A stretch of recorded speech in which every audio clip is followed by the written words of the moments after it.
Hi, everyone. This is Raquel. Hi, and this is Jennifer. Welcome to Madness Cafe. This is a feminist podcast where we talk about women's issues, politics, and health and wellness. And where those issues intersect. Hey, everybody. Welcome back to Madness Cafe.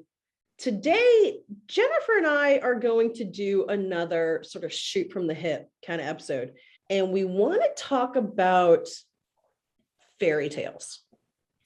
And that's a pretty loaded phrase, at least for me. When I hear fairy tale, literally the hair on the back of my neck stands up and I get crazy defensive and all the things. But we'll get into more details about that later. We're going to talk about fairy tales, Disney princesses, body dysmorphia, all the things that come up when you think about fairy tales. All our favorite topics. Exactly. All of our favorite topics. Yeah. So there we go. No, right. I'm glad we decided to talk about this because what is a fairy tale? What is it meant to do? You're supposed to get some kind of moral lesson from it. Is that? I think fairy tales started that way. Mm-hmm. You know, because if you think back, like look at Grimm's fairy tales, right? Like Hansel and Gretel. Right. And Snow White. Right. All that stuff before Disney got a hold of everything. Right. And people, those really were cautionary tales. Well, weren't the original fairy tales almost like nightmares? Yeah. Yeah. Yeah. Like think about it. Hansel and Gretel.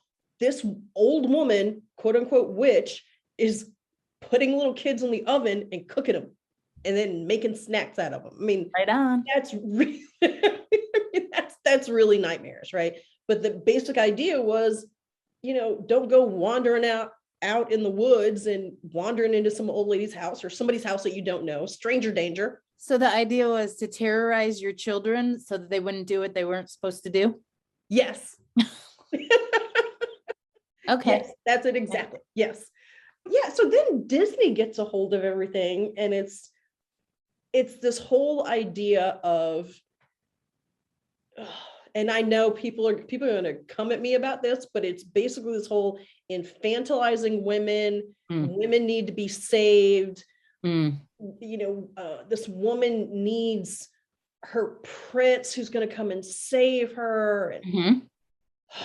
So yeah, all that completely drives me nuts. My whole thing was I started to realize that the whole Disney princess fairy tale crap was fucking me up because I was like, where's my prince? Something's wrong with me because I don't have a prince.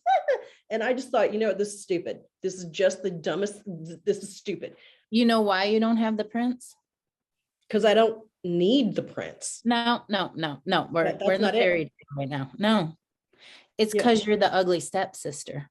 Well, shit. No, but what I'm saying is that's sort of like the vibe. If you're not the star, if you're not the Cinderella, then you're the freaking ugly stepsister, right? Well, there you go. I guess I'm the ugly stepsister, but and why are they ugly? You know what? I don't know. I don't see. Okay, but think about it. Disney comes along, not exactly the hotbed of feminism or a strong female character or, you know, a woman kind of going against the grain. It just isn't. So it's this very patriarchal, idealized, superficial idea of what womanhood should be. Okay, but idealized is such a strange word. You grew up on Cinderella, right? I did. Oh yeah. Yeah. Okay. Cinderella was like the only fairy tale when I was young. I watched it so much. I had one of those little in your room players that you put the little film down in the thing and it a little record on the top, you know? Yeah. I watched that thing like 9 million times. I'm not kidding. I watched it over and over again. And I think like you, I think I glamorized that too. And I thought that there was some prince. And so when that movie came out as adults, remember recently they started making all the old movies with real people. Yeah. So I was so excited. I was like, I'm going to take my girls to see Cinderella. I'm so excited about this.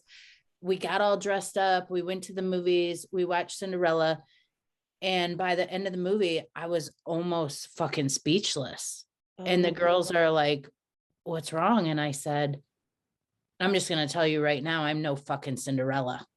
I am no fucking Cinderella. I grew up my whole life thinking I was Cinderella. Mm-hmm. And then I realized as an adult, while I'm watching them play this out, that what they told Cinderella to do was to be quiet, to be kind, to put up with people treating her like a doormat, to wipe your feet on her ass and do whatever you want and treat her whatever way you wanted. And as long as she was quiet and compliant and sweet and nice and wore a pretty dress, then her prince would come get her. Mm-hmm. And I looked at my girls and I'm like, no, I'm no fucking Cinderella. No fucking Cinderella. Nope. I wouldn't want to be that doormat. You couldn't pay me to be that doormat. No. But we glamorize that as children. Yeah. And we internalized it. 100%. I mean, that's what I did. Like when I was thinking there's something wrong with me because my prince hasn't come yet. I mean, that's just. It's because you didn't let people wipe their feet on you like a doormat, Raquel. Well, that's true too. Yeah. That's why you don't have a prince. Something kind of wrong with that, isn't there? So very wrong. So very wrong. Yeah. And honestly, it's to the point that when friends of mine have kids, I don't buy them fairy tale books. Good. And I don't buy, like Barbies and that kind of stuff, because I feel like it's just perpetuating the stereotype, and it's reinforcing all the crap that I feel like I've worked years to get away from. And I really don't want to put that on another generation of little kids. In therapy, did you talk about the Cinderella effect? Not specifically, but I'm sure it came up somehow. Like I do remember in therapy feeling very much like the victim almost, because, oh my God, something must be wrong with me. Woe is me. Where's my prince? I mean, I didn't say where's my prince, but it was, why am I not married? Why am I not in a long-term relationship? What's wrong with me? And it was always, what's wrong with me? Mm-hmm. Right? Like it was all of, it must be something that I've done wrong, because everybody else gets all the things and it's me. And trust me, it took years and lots and lots and lots of inner work to get past that and to realize it's not me. Just because I haven't met my prince doesn't mean that there's anything wrong with my life, because I have a pretty great life. And B, I can save myself. I don't need to be saved. And so I don't need to wait for somebody to come along and make everything okay. I've always felt that way too, Raquel. Like I don't need to be saved, and I don't need to be saved by a man. And I also don't need to be saved by religion. I have felt those things very strongly. And I have also felt like in certain ways, I've been punished because of that. What do you mean? Talk about that a little bit more. This is like therapy. Okay, I'm digging deep here. I have felt like in my relationships, because I don't need a man, that sometimes men don't like that. They want to have a woman who is sort of dependent, and obviously I hadn't met the right man yet, but I have felt like, honestly, even in my marriage and in several dating instances since then, that because I own my own home, I'm pretty successful in my work, I can pay all my own bills, I could probably change my tire, but if I can't, I can pay somebody to do it. You know what I'm saying? Yeah. I can shovel my own driveway, I can mow my own grass, I can do my own dishes. Yeah. Pretty much I can do everything I need. And I have wanted companionship, but I don't need it. I feel like maybe it's the way that I express that, but I think that I have dated men that need the woman to need them. And so therefore, in some cases, I feel like I got rejected for that. Well, but here's my question. I mean, I hear what you're saying. The question that comes up for me is, do you really want No, someone who wants you to need them? no, Or do but you want to be with somebody who's like, wow, this person chooses to be with me? no, that's what I have always expressed that very clearly, but it has been my prior experience that it's been difficult to find a man that honors and respects that. It has been difficult. Yeah. Not to say it's impossible. I mean, I Right. feel like my faith has recently been restored in that area, but in that regard, I felt punished for that. I felt punished for being successful because I felt, you know how when you're growing up, everyone says you can have it all. Yeah. You can have a job, you can have the romantic relationship, you can have the marriage, you can have the children, you can have all of it if you want it. It's fucking hard to have it all. Yeah. It's a lot. Yeah. And I felt like in the attempt to have it all, I got punished. That's what I Wow. felt. That's what I truly felt. Yeah. Do you still feel that way? Or do you think that you just hadn't met the right person? I think that I know a few men who don't feel that way, but it took me a long time to meet them. And that had, like I said, that's restored my faith. But I think it's I mean, just like everyone else, what you're looking for out there is somewhat elusive until you find Yeah. it, right? Right. So Yeah. I think that those type of partners are few and far between. All right, so back to this fairy tale thing. I was listening to this podcast this week called, I believe it's called the Patriarchy Pod, the Patriarchal Pod, Okay. something like that. I'll look it up and send it to you. Okay, cool. And they weren't talking about fairy tales, but they did bring up Beauty and the Beast, which is funny that now we're talking about this. And they brought up something really interesting about Belle. Belle was supposed to be loved and cherished. And I've always thought it was interesting that Belle was supposed to love the Beast and change him and whatever. But they brought up another thing about that, in that who's the mean guy who likes Belle? Gaston? Gaston. No. Yeah, Gaston. Yeah. Gaston was clearly attracted to Belle, right? Right. Because she was the right kind of woman. Because she read books and she was smart and she was pretty. And then remember, there were 3 other women who were like showing their boobies and they were like voluptuous and they were taking him around. Yeah. But Gaston was not attracted to them, even though they were beautiful and they had all of the womanly characteristics, but they were not the right kind of woman. Okay. To be loved by Gaston or chased by Gaston. Yeah. Like anyone wants Gaston in the first place. But I thought that was a really interesting take because the subtle message, like fairy tales are supposed to teach you a moral lesson. Right. Our moral lesson is not to walk around with our boobies hanging out because we'll be the wrong kind of woman. Yeah.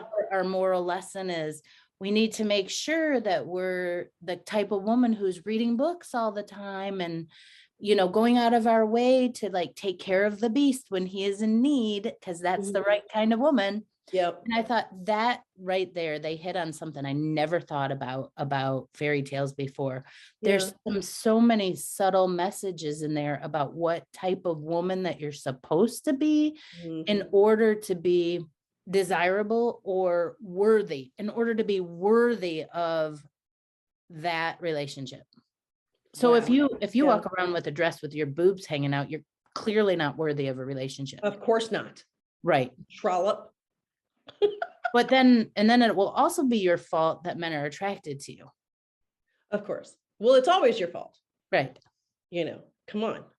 Everybody knows that. Clearly. Yes. Yeah. So I thought that was really interesting that they brought that up, because I had always looked at Beauty and the Beast as, I never really liked that fairy tale because I always thought of it as her whole thing is if she loves that beast well enough, he will turn into a prince. He will change for her because she loved him so deeply or correctly or whatever it is. Yeah. The purity of her love will change him. Yeah. She took away the beast in him. Yeah. That was her job to do, not his job to do for himself. That was her job to do. Exactly. So basically little girls are supposed to fix their men and put up with men being beasts and mean and inappropriate, and because deep inside there's a prince. And if you love him hard enough and treat him really well, then eventually he might treat you nicely back. Might. Ugh, God, I hate all that crap. Yeah, I mean, it's a really bad message. And if you're dating like a really amazing guy and they see you as a equal and you're in this relationship, does he really want you trying to change him? Like, is that a great basis for a relationship? I'm here, but I'm going to date you and I'm going to change you. Yeah, that's crap. That's crap. Because that shit can be turned around too. Right. Like, do you want somebody changing you? I mean, no. So I have a very hard time with the fairy tales. And why are all fairy tales about the relationship? Why are they all about, I think they are, maybe I'm wrong here, but are they all about like a woman winning her man or her Prince Charming coming? Yeah. Yeah, they all are. They all are. None of them are ever from a guy's point of view or from the point of view of a guy wanting love and looking for it. It's always, and it's never about him trying to find his equal or her trying to find her equal. It's never a situation of equals ever. It's always about the woman being saved or the woman being chosen, being the right one to be chosen. Mm-hmm. The woman doesn't have much small enough to fit into the glass slipper. Right. And the woman doesn't have much agency in this whole thing. Like going back to Beauty and the Beast, she didn't have any. No, he kidnapped her. Yeah. She was captive in his home. She was kidnapped away from her father. Yeah. She was basically a prisoner who falls in love with the person who kidnapped and abused her and threw things at her and growled at her. Yeah. And what kind of message is that? It's, hey, fall in love with somebody who treats you like crap and kidnaps you and throws shit at you. But yeah, this is going to be your Prince Charming. As long as you're sweet and demure and you take care of him and you treat him right, then he will change and he will become your Prince Charming. Yeah, that's crap. Well, what about, okay, here's another of my personal favorites. What about Little Mermaid? Oh, okay. So I'll admit, I went to see Little Mermaid in the theater. Okay, I've seen all this stuff too. With a bunch of my friends when it came out in college, and we're like, we're in college and we're going to see a cartoon. Like, just kind of the whole group aspect of it. And I got caught up in the whole, because I was like, oh, I'm doing something cool with my friends. It'll be fun. Yeah, just kiss the girl. Yeah. And I didn't really think about it. I was like, whatever. I'm kind of having fun with my friends. I'm not really putting any thought into this movie. But then kind of years later thinking about it, I mean, she literally gives up everything to be with the guy. Her voice. Gives up her voice. Her family, everything for this one guy. Yep. And I'm sorry, I cannot.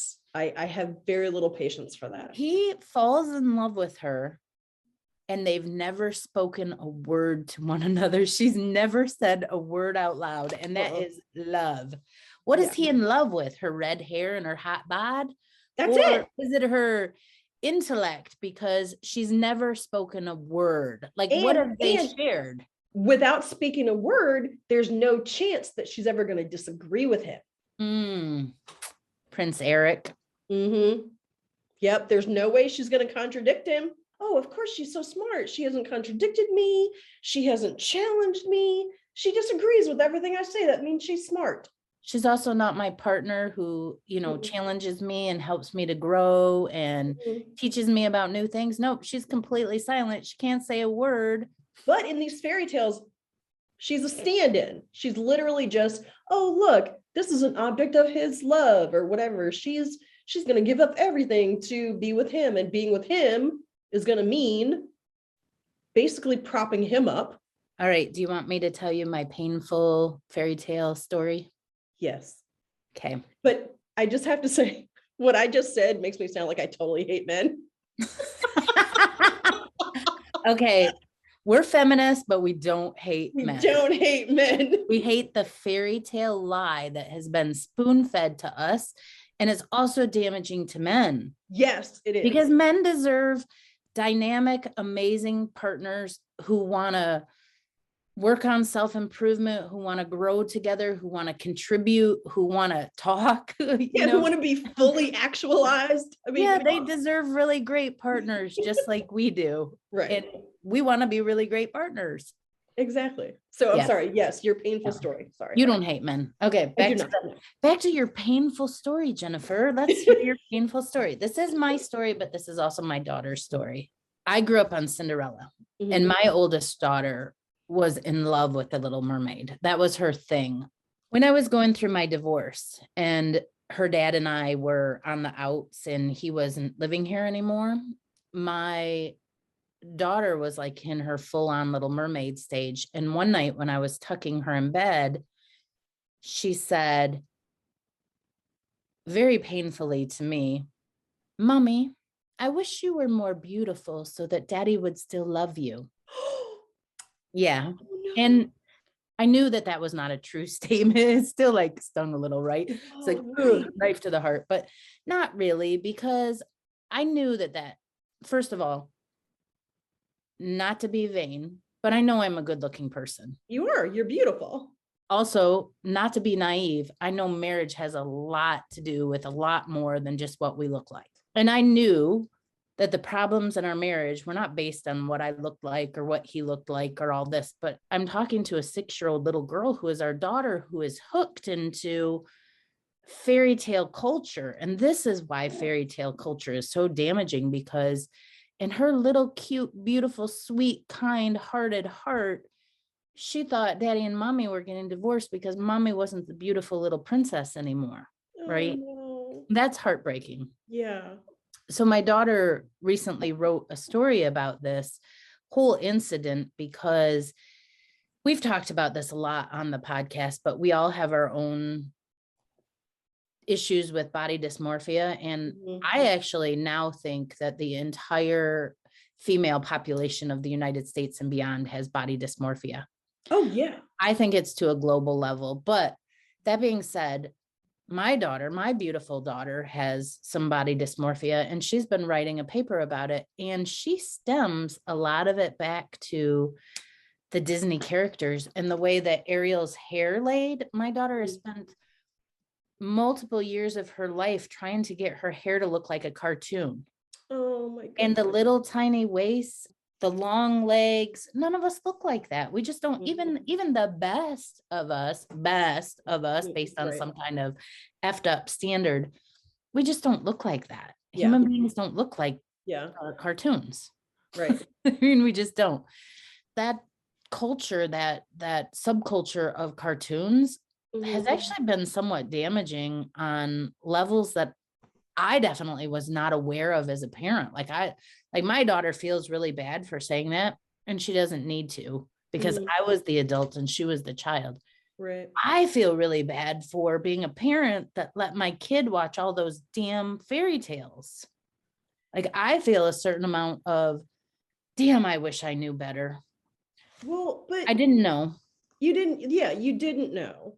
I think the great thing to come out of it is that you and your daughter talk about it now, because and you both understand the effect that those stories had on both of you and society as a whole. And kids don't watch fairy tales one time. Like adults probably do. You went to the theater and you saw Little Mermaid one time. Olivia watched The Little Mermaid probably at least 100 times. She had a little tape of it and she listened to it as she was going to sleep. This stuff is playing on our subconscious. I don't know if it was done on purpose, but it's almost like Disney connected with the people in our higher level government and got us all in line to really live this patriarchal system and to fall in line to be part of capitalism. I know that sounds like a bold statement, but it really does kind of get us all in line to what we're supposed to be doing. Yes, it is a bold statement. Yes, I will say that it is a very bold statement. Yeah. And I'm not saying it's completely wrong. There are elements of truth to it, because that there is this thing called the patriarchy, and the patriarchy is all encompassing and strong and pretty deeply entrenched. And I think one of the ways in which patriarchy works is that we internalize it. Not just we as women, but men internalize it as well. They do. There's the expectation that nobody's going to take the time to think that shit through and question it. I mean, the patriarchy is just as damaging to men as it is to women. Mm-hmm. And definitely to little boys. But Raquel, where does the patriarchy start? Like, do people sit down and do they like, I'm going to write a Disney movie about princesses and I'm going to put the moral in there to keep these little girls in line and to make sure that they don't wear dresses with their boobies hanging out and they're reading books. Like, where does it start? I'm sure there are people who sit down and write that way. I'm sure there are. I think it's maybe more subconscious than that, because it's internalized and because it becomes such a weaved in part of the society that sometimes it can be hard to like separate it all out, and hard to see what's patriarchy and what's really what you think. But this is going back hundreds and hundreds and thousands and eons of years. I mean, it's not just back in the 50s or during the suffragette movement, or I mean, it's way beyond that. It goes eons ago that all this started. One thing that I would like to know more about, and this is something I would probably have to research. I mean, and if any of our listeners know about this stuff, I'd like to know. But societies that are more matriarchal as opposed to patriarchal, and how those societies operated and what happened to them. How did they fall to the wayside? Like, what happened to them? Or are there any societies that are still around and still in existence that are matriarchy based? Because I think that would be good to know. And then knowledge would inform how we understand how the patriarchy took such a strong hold and how it still exists so staunchly today. I think patriarchy is needed in order to buffer capitalism. I don't think the capitalistic system works very well if we're not adhering to the patriarchal system, because what we needed was the family unit to be productive. So you had, in the past, it's changed a little bit, but in the past, you had the man who went out and earned the money. He was the productive one in society. He produced something, results, work, labor, products, whatever it was. Right. And the woman was there to take care of all the other needs. And that included children, of course, but it was more so than that. It was like cooking meals for the man, taking care of the man's home, making sure that his family life, his house was taken care of, etc. And that unit was sold to us so strongly because it supports the productive society. If we don't adhere to that, and we don't think we need a job, for example, what if we were homesteading and we were growing our own vegetables in the backyard? We wouldn't necessarily be contributing to the productiveness of society. And furthermore, I believe, and here's another stretch from me, but whatever, I believe that our school systems are part of that too. We go to school and we are taught that we are either on the college track, which you and I both were when we went to school, or we're sort of on there was a track where if you were going to be an electrician or a plumber, or you were going to go work in car repair, and I don't know what vocational track. Vocational track. You were either on the vocational track, all focused around what your job, what you were going to produce, Mhm. or you were on the college track, all focused around your job and what you were going to produce. Right. Right? There wasn't a track that didn't focus on production. I get it that we all have to have a job. I mean, do we? I don't know, but there are other ways to live, aren't there? Aren't there self-sustaining ways to live? Yes, there are other ways to live, but you still are contributing somehow to society as a whole. Somehow. But I think I view contribution to society in maybe a broader way. Okay, so say if somebody is elderly and can't work, so thus can't traditionally contribute to society, they still contribute to society by being who they are and contributing their thoughts or But contributing Raquel, okay, I know they aren't what do producing we anything. do to the old people in this society?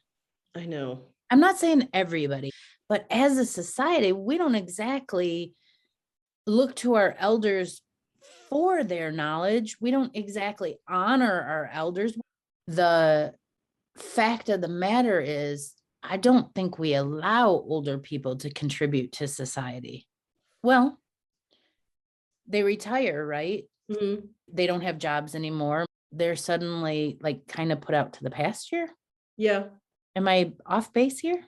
No, I think you're right. Because back when peoples were more nomadic as opposed to agrarian, when someone got that old, they were left behind. They were no longer contributing to the group, and they were then depleting from it or detracting from it. So they were left to die. All right, Right. let's go back to fairy tales. When you see older people in fairy tales, what role are they generally playing?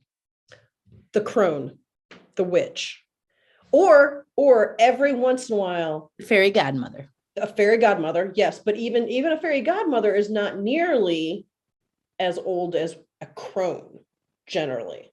So the fairy godmother may be like middle aged, but the crone is like, that's an old lady, right? Like that's elderly. If we see old men, they're, they're the Kings. king or they're clergy. It's a different, I mean, even as old people, women are getting the short end of the stick. Growing up or even later, what was your favorite fairy tale? Well, I don't even know if this necessarily counts as a fairy tale. I think it was just a kid story, but I used to really love Thumbelina.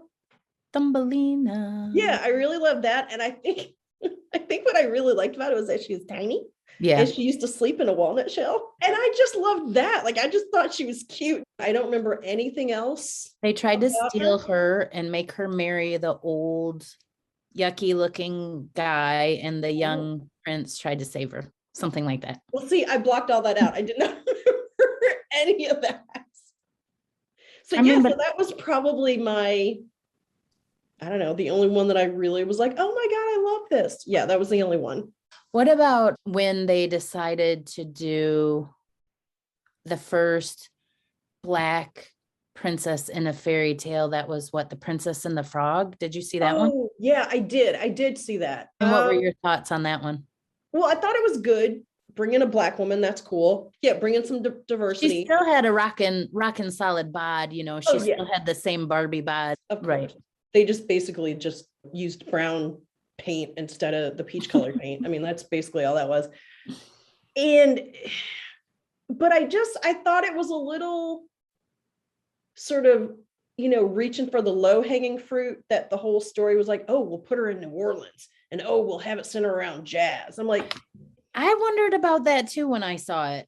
it just seemed like that was just the easy And the easy bayou, reach. and there was Yeah. some stuff with voodoo in there. Yeah, and I thought that's being pretty stereotypical. Like, but what do you expect from Disney? I mean, Right. I don't know. So I just thought, okay, well, fine. At least they, at least we got a Black princess. Okay, fine. They just phoned it in.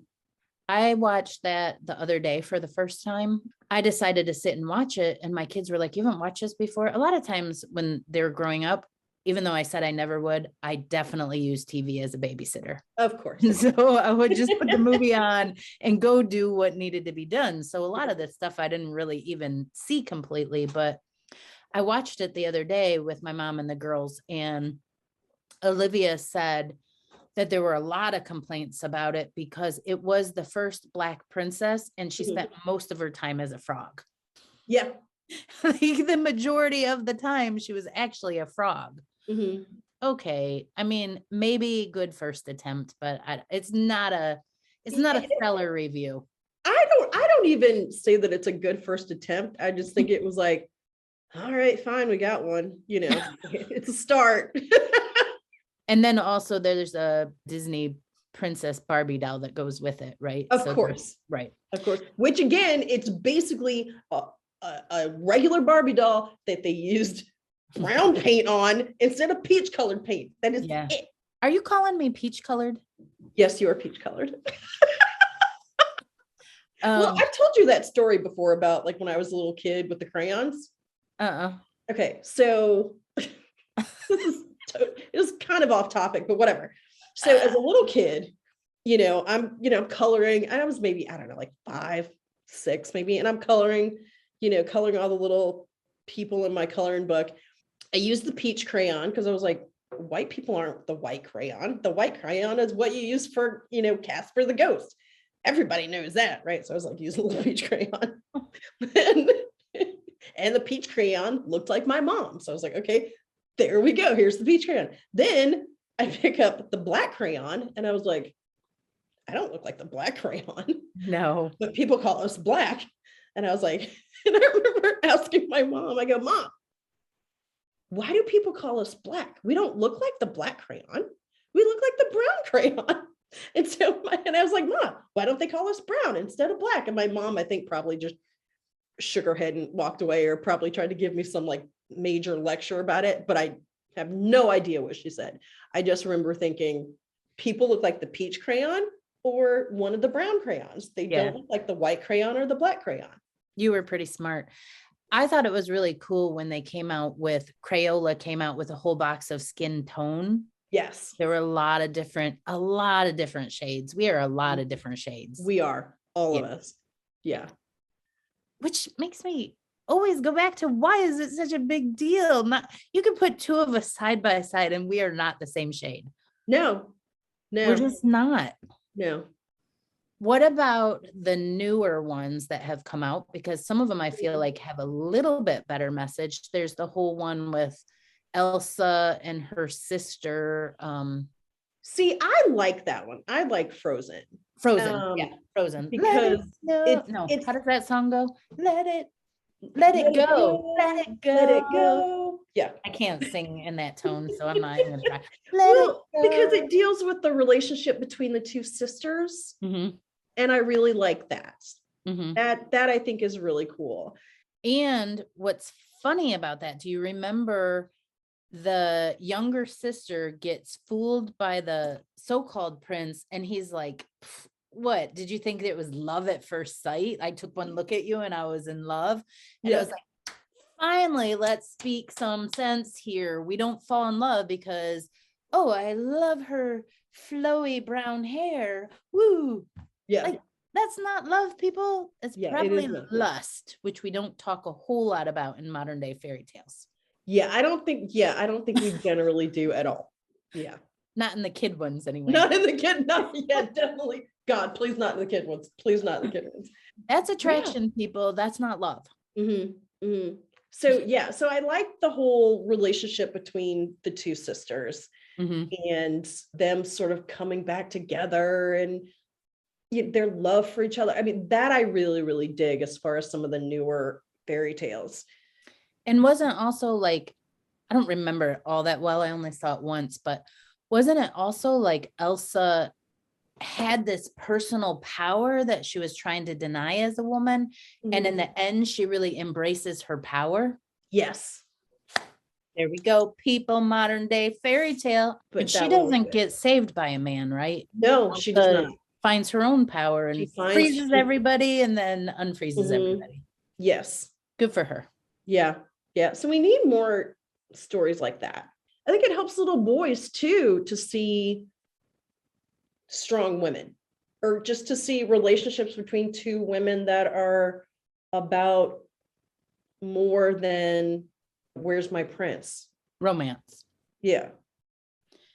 And then also when I left that Cinderella as an adult, the live version, and I was like, I'm no fucking Cinderella. And I was pissed, man. I walked out of that theater just like I was duped as a kid and didn't even realize it until I was sitting there watching it.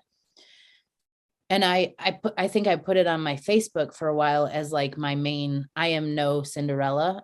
And then I watched Maleficent. Have you seen that one? Yeah. And I left Maleficent thinking I'm Maleficent. But there are some drawbacks to that one as well.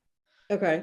But what I really loved about Maleficent, not to give it away to anyone, is that, is it Snow White? Snow White is her daughter? I think so. So Snow White is supposed to be, she pricks her finger, she falls asleep. She's supposed to be saved by true love's kiss. Mm-hmm.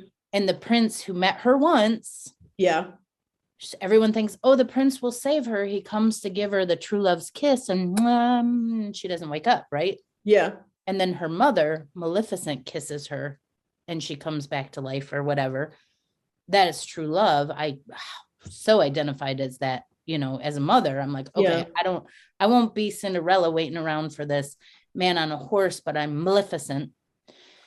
And I was really happy to be Maleficent for years. That was what I told everybody. I'm no fucking Cinderella. I'm Maleficent. But now, a few years wiser, I see some issues with Maleficent too. Yeah.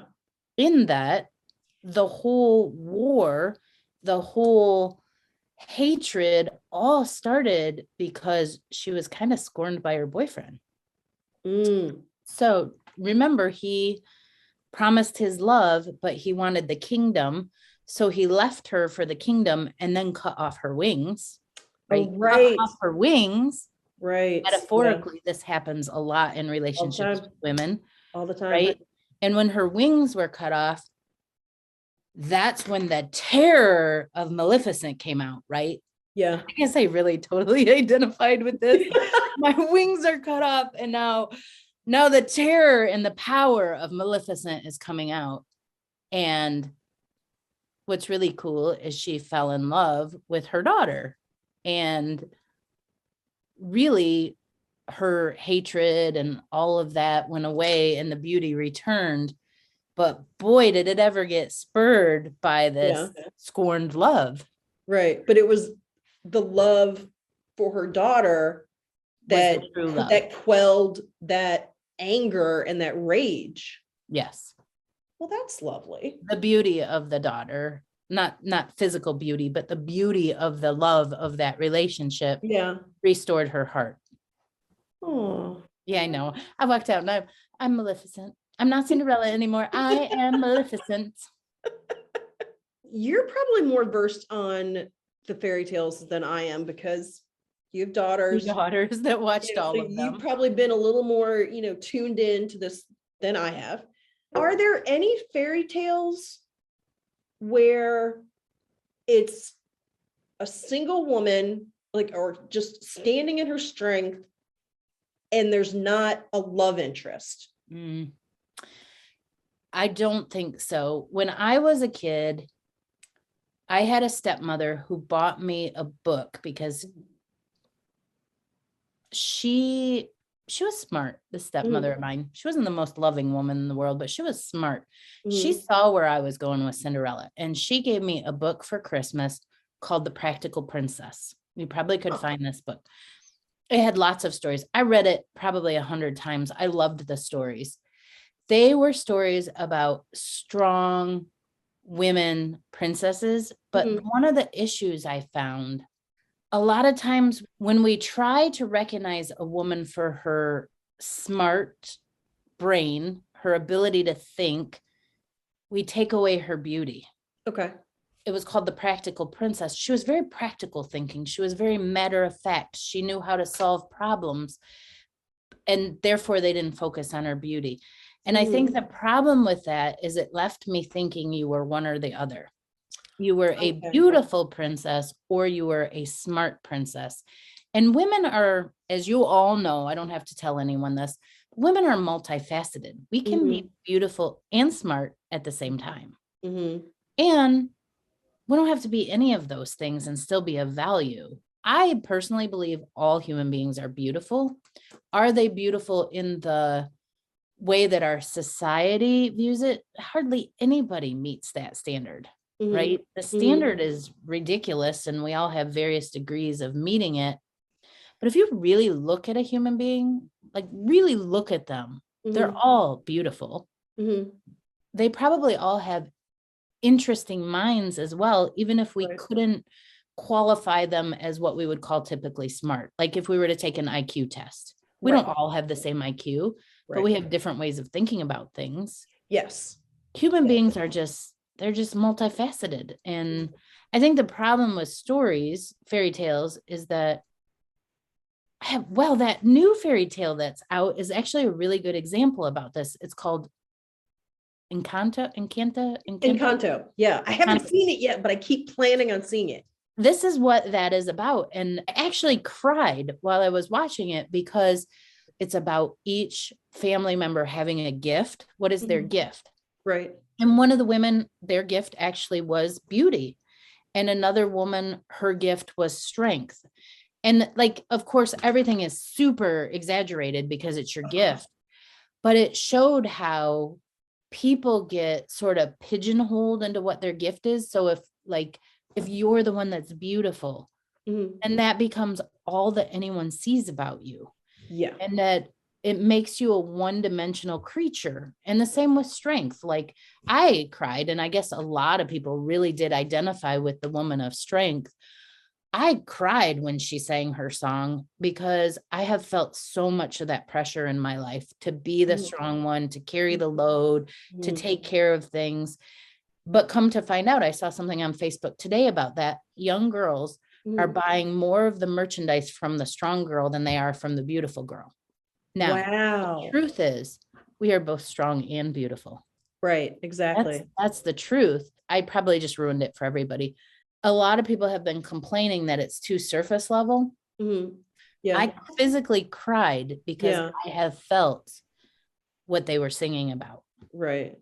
Well, it's interesting that people are complaining that this particular fairy tale is superficial when they're all superficial. They're all superficial, but this one at least seems to have some depth to it. I mean, it's different. My girls watched it. They didn't love it in the same way that I did. Okay. I just don't think they have enough life experience to see what I felt in that. Yeah. I mean, it was definitely entertaining for little kids. It's beautiful, well done, nice songs, but I don't know if they know the depth of what those characters are feeling. You know how everybody plays a role in their family? They probably haven't been pigeonholed into their role yet, and hopefully they won't be. Yeah, absolutely. Yeah. Probably all the kids are watching it, dancing and singing, and all the mom and dads are in the background. Because it really was well done. I'm going to make a promise that I'm going to watch it tonight. Okay. I'm going to watch it, and then I will text you and let you know what I think of it. I'm watching Euphoria tonight. Now that's a modern day fairy tale. Wow. Yeah. See, I don't have the channel that comes on, so I haven't seen it yet, but I've heard great things about it. No, but Euphoria is the opposite of a modern day fairy tale. It is like the hellacious high school experience if every single dysfunctional thing that you could ever think of was happening. Oh, yeah. Right. Because this girl she's a drug addict, right? Like was it triggering for you as far as your brother and your sister? She has a sister who's about 6 years younger than her, which is the same dynamic my sister and I had. And the way she treats her mom and the stuff she says and the bold ass lying and the shit that her sister has to put up with and the pain of being a little sister, watching your older sister like completely out of control with drugs and alcohol and like terrorizing your mom, man, I was like having total PTSD. Wow. I'm not kidding. I like looked at the kids and I was like, this is what it was like living with my sister. Wow. I just didn't really know.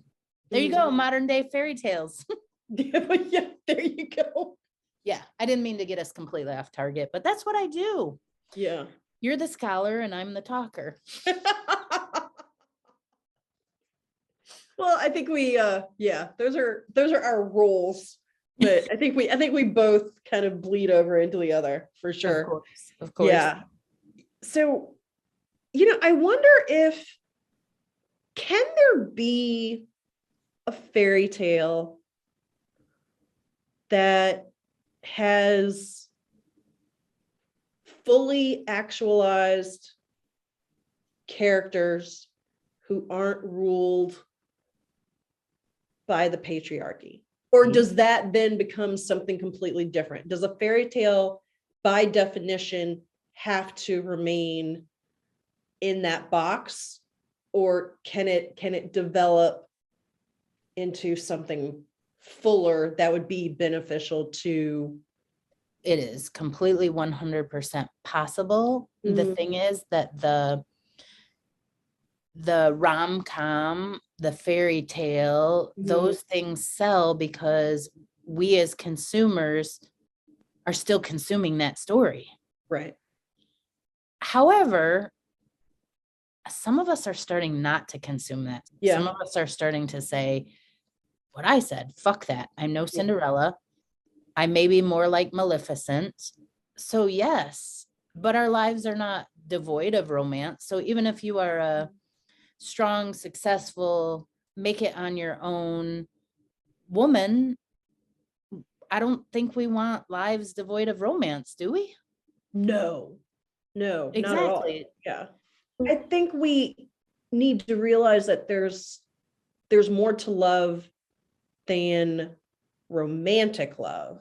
And so, and maybe the traditional fairy tales touch on this a little bit, but it gets overshadowed because of the romantic love. But there's more to love than just that. There's the love of family and love of friends and, love of society and those things, and love of your neighbors and love of self. Right.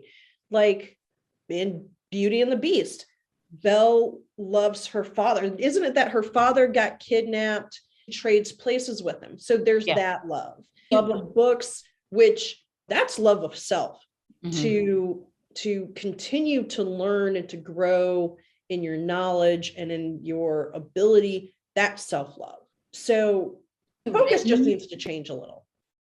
I think they are changing. I think it takes an audience that wants something different. And I think we're seeing that. Even the rom-coms that are coming out have some different messaging now. It's not perfect, but if you go back and look at the rom-coms that we saw in the 80s, a lot of that behavior now, you could say those dudes were stalkers, but we romanticize that. Yes, we did. So romanticize that. Oh, we wanted that guy that would fight for us. I remember thinking myself, God damn it, why doesn't any man fight for me? What did I want? I'm standing outside my house, marching back and forth, like stalking me. That's what we saw in rom-coms. And it was like the woman said no, the man chased her. She said, oh no, he chased her some more. And she said, oh, he's kind of cute. I guess I'll go out with him. That's not romantic. That's stalker behavior. But we liked it. Yeah, or we were told that we liked it. It's funny. I remember having a conversation, probably more than once, but having conversations with friends of mine, like back in the day, going to the bars, whatever, and some guy would come up and try to talk to you. And if the guy was not good looking, it was just, ugh. And you turn around and you're like, no, this guy needs to leave me alone, big creep, whatever. But if the guy was hot, it was, and he could be a creep too. Well, right. But it was sort of that same thing of it, like if it was a rom-com, if it was the guy that you didn't want doing the stalkery stuff, then, oh my God, he's a stalker. But if it's the guy that you like doing the stalkery stuff, it's like, oh, he really likes me. I think it's all this cultural bullshit we've been fed, and part of us, we kind of liked it. And so then you think of it from the guy's point of view, like, how are they supposed to figure out what they're supposed to do? Like, if I was a guy, I'd be so confused. I'd be like, wait a second, I'm supposed to stalk her, but only if she wants me to stalk her, but I'm not supposed to stalk her if she doesn't want me to stalk her. How am I supposed to know if she actually wants me to? Because even the one that wants me to keeps telling me no. Yeah, the whole thing of, well, wait, I'm supposed to be perfect and be this guy who shows up on a horse, who's supposed to be the knight in shining armor, but what? I don't know. I mean, so yeah, basically everybody gets screwed up from fairy tales. Well, and how'd you like to be a guy knowing your job is to save the woman? I'm barely making it here myself, but I'm supposed to go save her. Yeah, exactly. Like, dude, can somebody save me too? Like, I can imagine some guy just thinking, whoa, wait, what? Yeah. Can I save myself first? How about like a good, solid, beautiful partnership where you're both focused on your own internal work and supporting each other through their internal work and learning to communicate and to like truly value and love one another as a partnership with no stalking at all. No stalking. No stalking. Ooh, we should take a stab at writing that, and that would be the new. That would be our book. That would be our book. The new modern Madness Cafe fairy tale. I like it. We could do it. Mm-hmm. I like it. I think that about sums it up. That's it. We've solved this particular problem. It's a complicated subject. It really is. Yeah. It really is. And there's so many levels to it, and there's the psychology of it and the emotion of it, and it's a lot. But the good thing is we're having the conversation. So hopefully other people will have the conversation, and they won't just blindly accept stuff and internalize it the way that we did when we were kids and young adults. And what I want to say to that is not to like add guilt to the mom fire or shame to the mom fire. But if I had younger ones now, I'd probably pay a little bit more attention to some of the subliminal messages to some of these things. I say that, but then I'm right there watching. What am I watching tonight with my kids? Euphoria, right? So yeah, okay, never mind. Taking that message back. Watch whatever you want to watch. But you have the conversations with them. Bye, Raquel. Bye, Jennifer. Thanks everyone for listening today. We will be back with more Madness Cafe next week. You can find us on Instagram at Madness Cafe Podcast or email us at madnesscafepodcast@gmail.com. Bye.